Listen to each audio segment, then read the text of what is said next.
Salmo 119.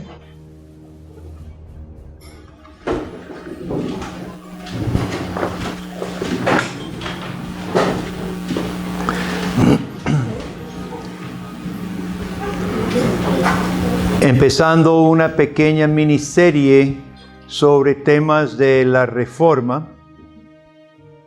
Las solas no vamos a ver todas quizás, pero hoy tomaremos la primera sola. ¿Cuál es la primera sola generalmente? No hay orden, pero sola Escritura. Muy bien. Esta es la Iglesia Pacto de Gracia en San José, Costa Rica. Damos la bienvenida a todos los que nos acompañen y nos escuchen. El mes siguiente celebraremos el Día de la Reforma, aunque la Reforma, lo que llamamos la Reforma de la Iglesia en el siglo XVI, no sucedió en un solo día. Fue un siglo de reforma. Porque reformar algo tan grande como la iglesia no es un asunto de un día.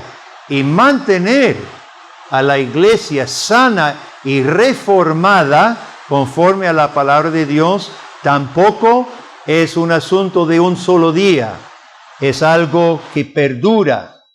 Sin embargo, se celebra el 31 de octubre como el comienzo de la Reforma, porque fue el día en que Martín Lutero clavó las 95 tesis a la puerta de la iglesia. ¿Qué va a hacer? ¿Perdón? Bajarlo o subirlo.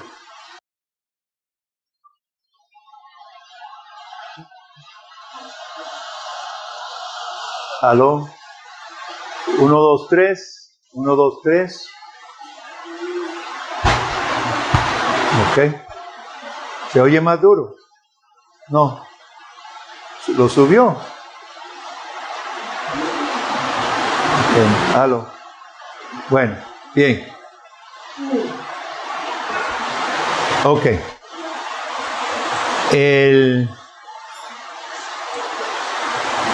Ese día fue el día que Martín Lutero clavó las 95 tesis para ser discutidas y lo que fue la chispa que encendió el resto del movimiento que conocemos con la Reforma.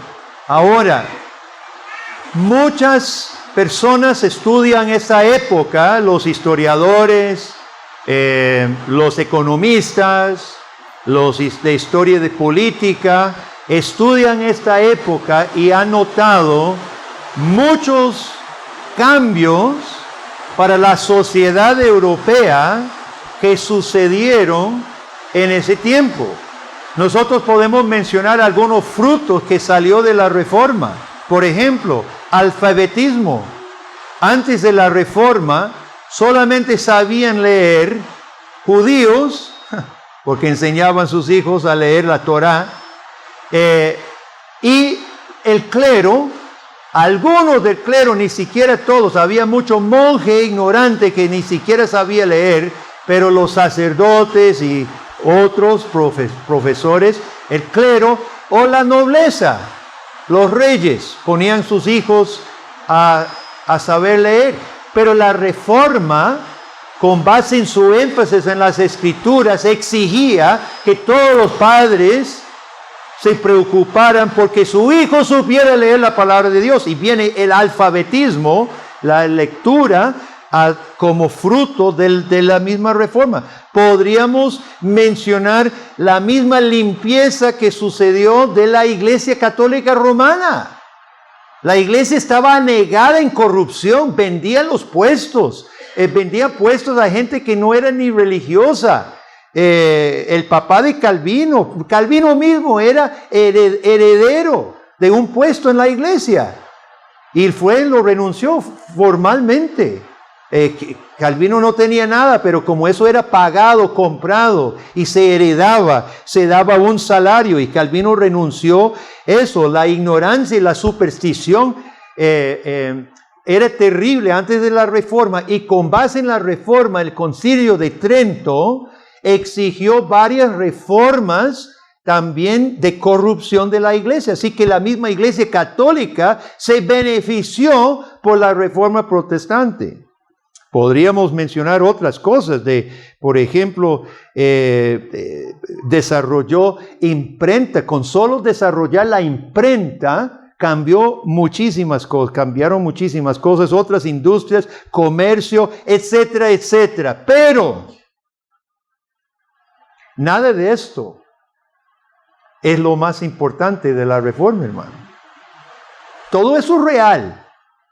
Todo eso sucedió y fueron efectos profundos que nosotros todavía nos beneficiamos hasta hoy de estas cosas. Pero no es lo importante. La Reforma, sobre todo, fue un avivamiento espiritual. Y sobre todo, trajo libertad de la esclavitud a los hombres, a la palabra de hombres, para poder someterse a la libertad de Dios y su sola palabra. Y por eso, la primera sola, que casi siempre la decimos primero, porque todo el resto se fundamenta sobre ella, sola Escritura.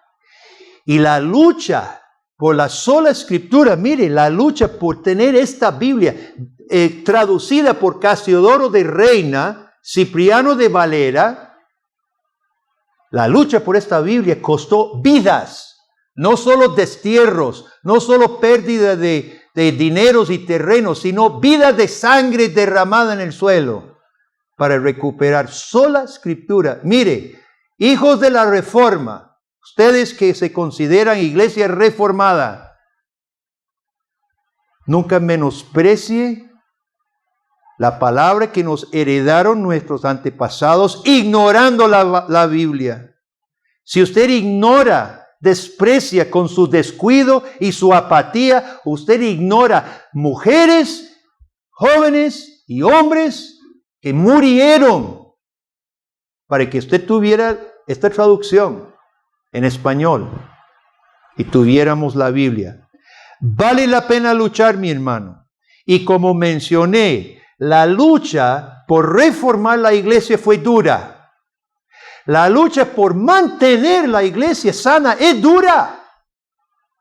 Y hoy enfrentamos algunas de las mismas cosas, ya no en la iglesia católica, sino en el seno de la iglesia evangélica.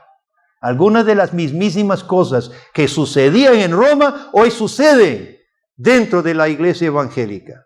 Vamos a hablar de algunas. Bien, entonces, hermanos, Salmos 19, solo vamos a leer versículos 7 al 10 aquí. Salmos 19 dice así, escuche bien, la ley de Jehová es, ¿qué? Perfecta. ¿Y qué hace? Convierte el alma. El testimonio de Jehová es fiel. ¿Y qué hace? Hace sabio. Estoy en el versículo 7. ¿Están conmigo? Salmos 19. Salmos 19. Con razón, estaban todos perdidos. Bueno, también voy a leer Salmos 119. Pero después. Salmos 19, por favor. Versículo 7. Salmos 19, versículo 7. Leamos todos juntos del 7 al 10. La ley de Jehová es perfecta, que convierte el alma. El testimonio de Jehová es fiel, que hace sabio el sencillo. Los mandamientos de Jehová son rectos, que alegran el corazón. El precepto de Jehová es puro, que alumbra los ojos. El temor de Jehová es limpio, que permanece para siempre. Los juicios de Jehová son verdad, todos justos. Deseables son más que el oro, y más que mucho oro afinado, y dulces más que miel, y que la que destila del panal. Mire usted cómo se describe la ley de Dios, su palabra, con estas palabras, hermanos.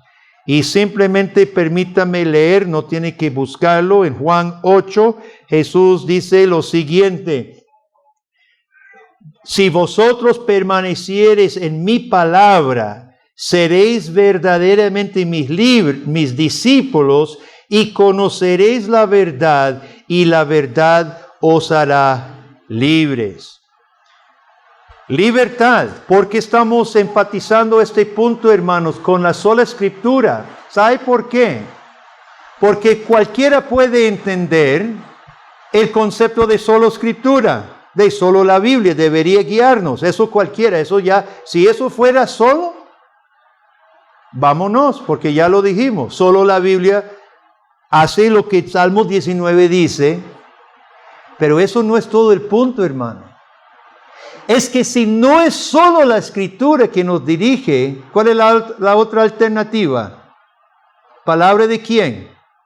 Palabra de hombre.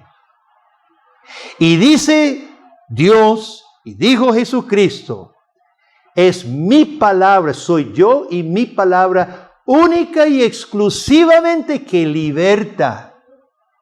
Cualquier otra palabra esclaviza. Y ese es todo el punto de sola escritura, hermano. ¿Dónde está la libertad real? ¿Dónde está la verdad que nos libera? Y ese es el punto. En el tiempo de la Reforma, al igual que durante muchos siglos en Latinoamérica, se promovía mucho la venta de indulgencias y la compra de reliquias, y en general las supersticiones. En América Latina corrían las reliquias también. Todo el mundo andaba sus reliquias, las vendían, las compartían, etc.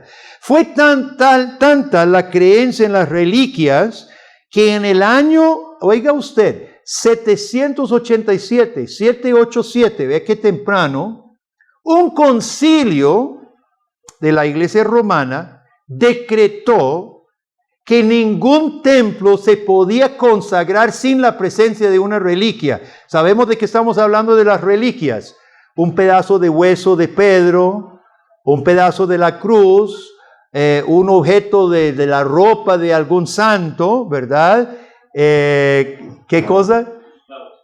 Los clavos de la cruz, tenían clavos de la cruz, ¿verdad? Entonces decretaron que no se podía consagrar ningún templo sin la evidencia concreta, objetiva de algún santo, de la vida de algún santo, y tenía que estar presente para poder consagrar el templo. Las cruzadas, después del año 1000, las cruzadas multiplicaron las reliquias. Imagínense la cantidad de soldados que volvían de Palestina y cada uno traía algo. Se había metido a la tumba de Cristo mismo o la tumba de los apóstoles. Habían visto la cruz. Trajeron pedazos de huesos de los santos. No me acuerdo quién era, que Farel creo que veía pedazos de la cruz en una iglesia que era madera de un tipo y vio un pedazo de la cruz en otra iglesia y era totalmente diferente la madera, y siempre le quedó como una inquietud, que raro, la cruz hecha de diferentes maderas, ¿verdad?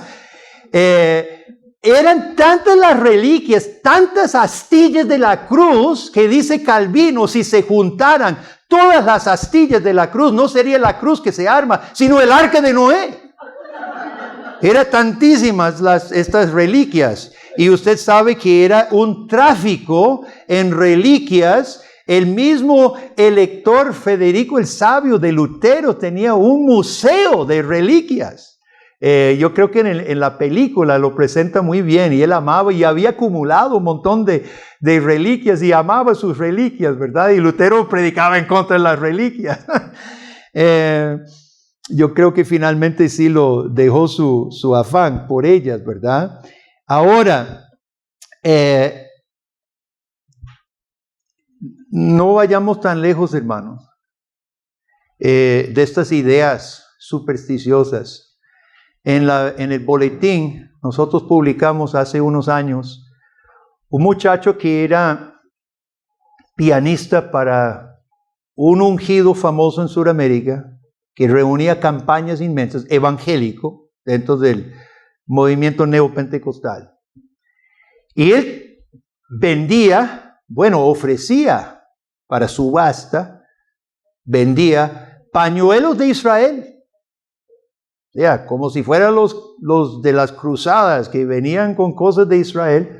Y usted ha oído agua del Jordán, óleo del monte de olivos.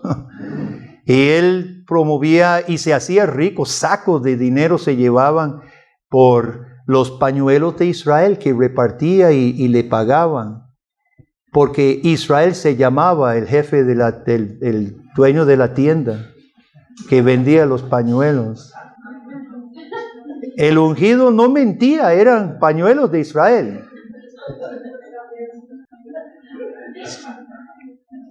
Vea qué triste, vea qué cosas más tristes suceden dentro del mundo evangélico, hermano, hasta este tipo de fraude y engaños. Uno de los motivos que impulsó a Lutero a clavar las 95 tesis era la venta descarada de indulgencias. Ahora, en la ley canónica de Roma, que es extensa siempre, hay muchas reglas y etcétera acerca de los tipos de indulgencia. Pero básicamente, la indulgencia en el concepto católico es el Papa como vicario de Cristo en la tierra. El Papa es vicario humano de Cristo en la tierra. Tiene la llave a un depósito de méritos que hizo Jesús, la Virgen María y los santos. Es como pensar en un cuarto de tesoros. Y hay un montón porque los santos hicieron tantas buenas obras que no ocuparon para sí mismos y ahí se quedaron.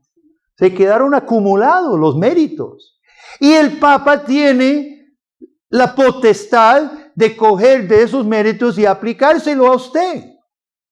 Lutero le preguntó que si el Papa es pastor de la iglesia, ama la iglesia, y si el Papa es misericordioso, ¿por qué no abre esa cosa y salva a todos?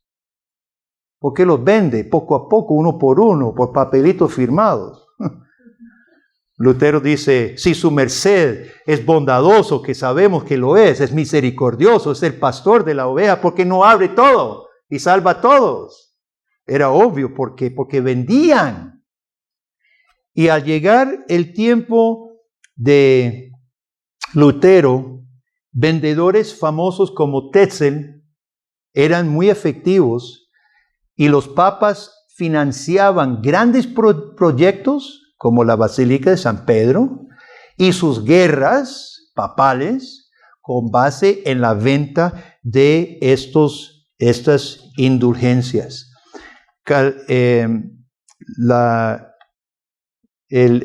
¿Cómo se llama?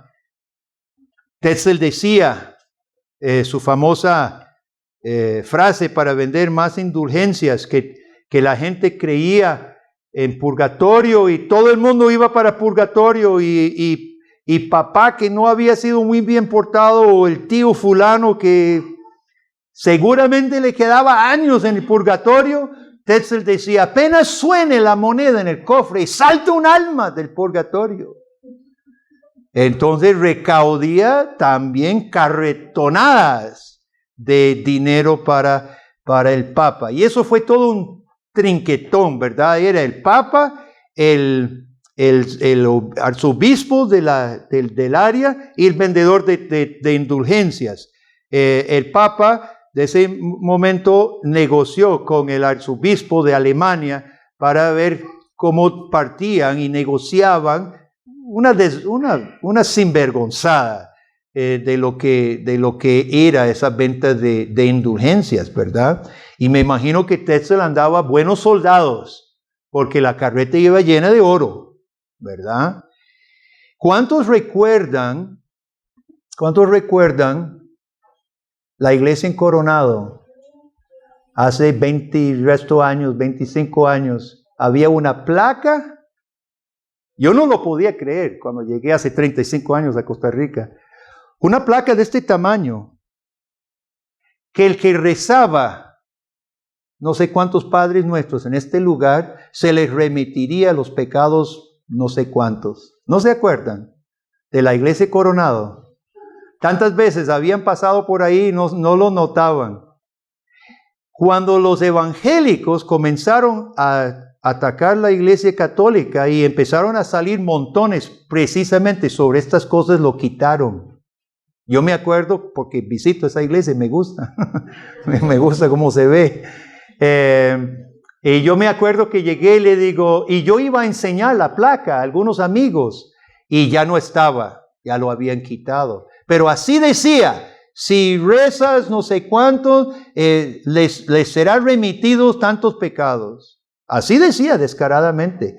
Esa era una indulgencia buena, gratis, ¿verdad? Eso no se tenía que pagar. Entonces, por lo menos aquí podemos decir en Costa Rica hemos sido más misericordiosos. Ya no está la indulgencia gratis, así que no sé cómo se consigue ahora.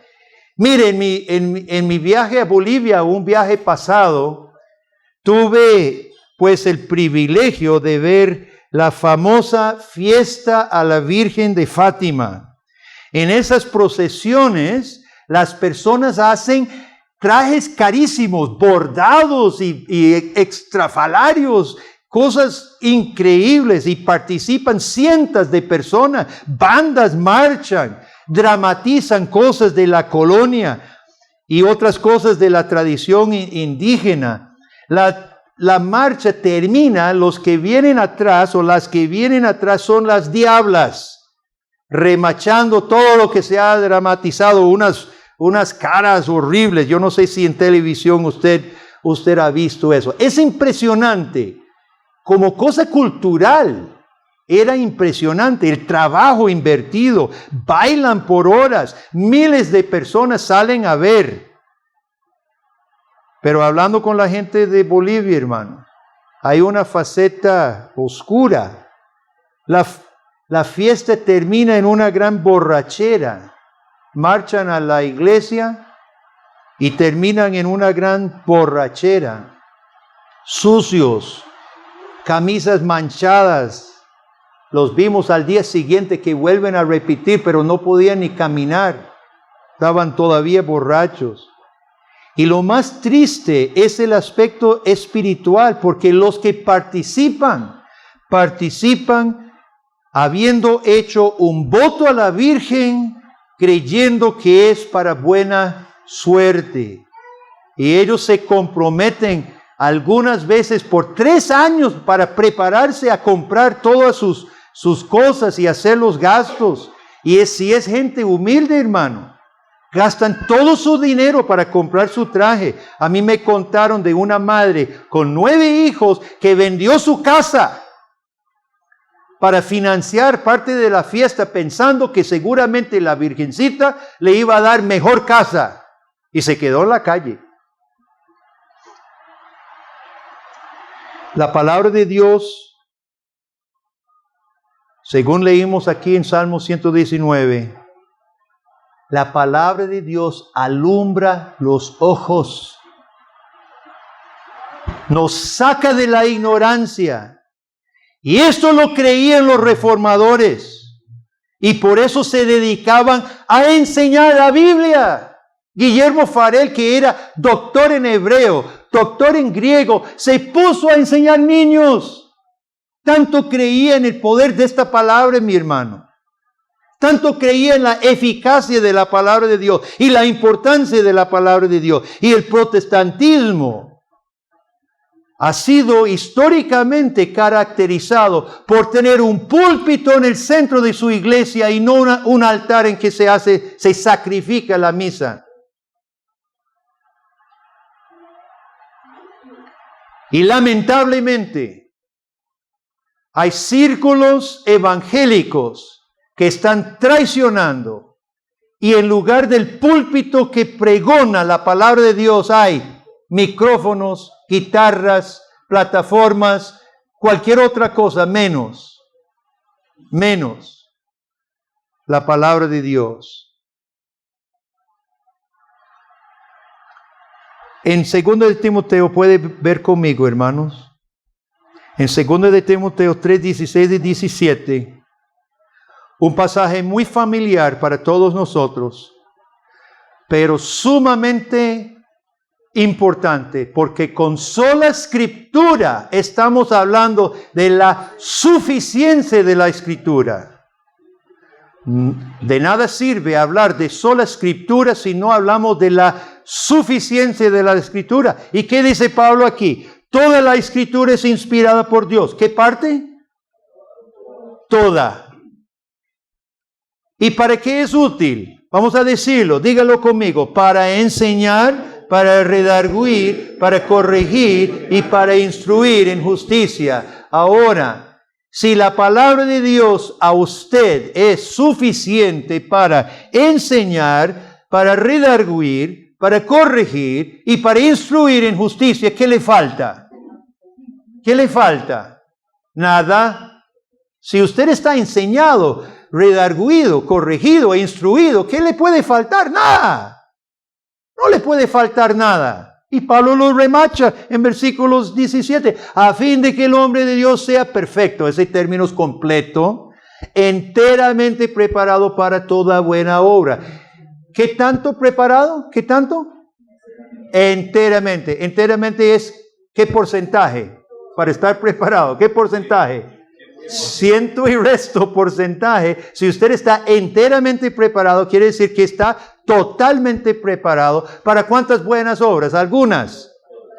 Todas buenas obras. Pablo estaba utilizando hipérbole por algo, porque su confianza es tan fuerte en la palabra de Dios, hermanos, que dice, toda la palabra es inspirada. Y al ser inspirada, toda la palabra de Dios es capaz de enseñarme, redarguirme, corregirme, instruirme, para que yo esté plenamente, y plenamente significa sin peros, plenamente capacitado para servir al Señor. Hermanos, ¿algo puede ser más claro que esto? ¿Cómo es posible que las personas todavía andan diciendo, ocupo una visión, ocupo un sueño, ocupo que me profeticen? ¿Qué es lo que dice Pablo? Usted sabe que esa es una de sus últimas cartas, posiblemente su última carta. Pablo ya había terminado de escribir sus otras cartas. Ya el Nuevo Testamento estaba quedando completo. Está terminando.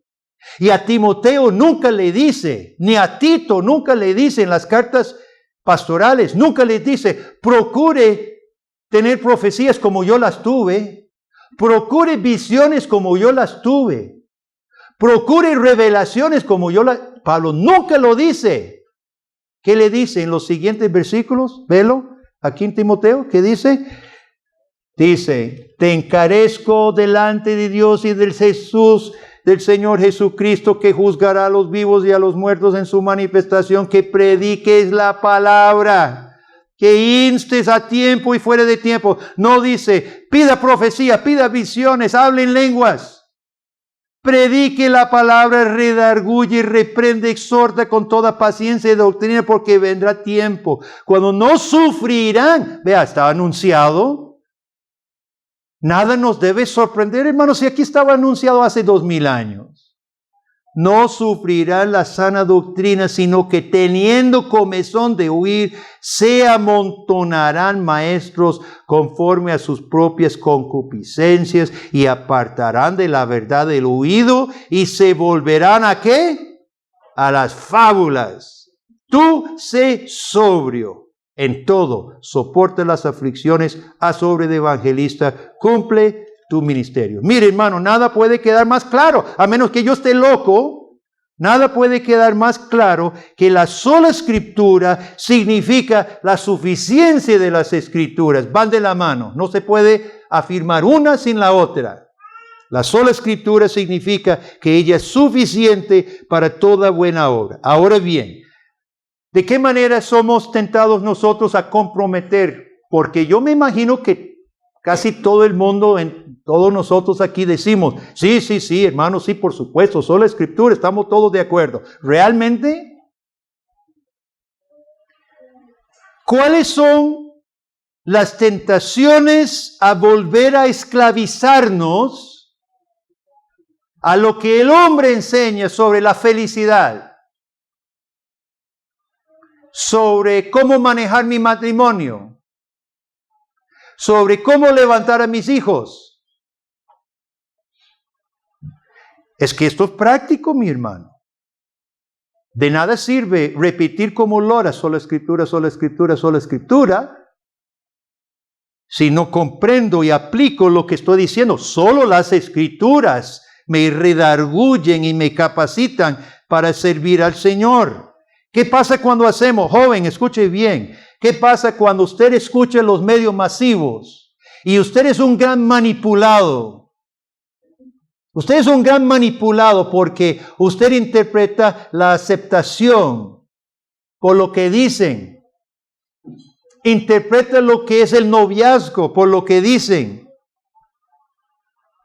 Sueñan con éxito por lo que dicen y no mide el éxito y tus sueños y tus futuros esperanzas con base en la sola escritura.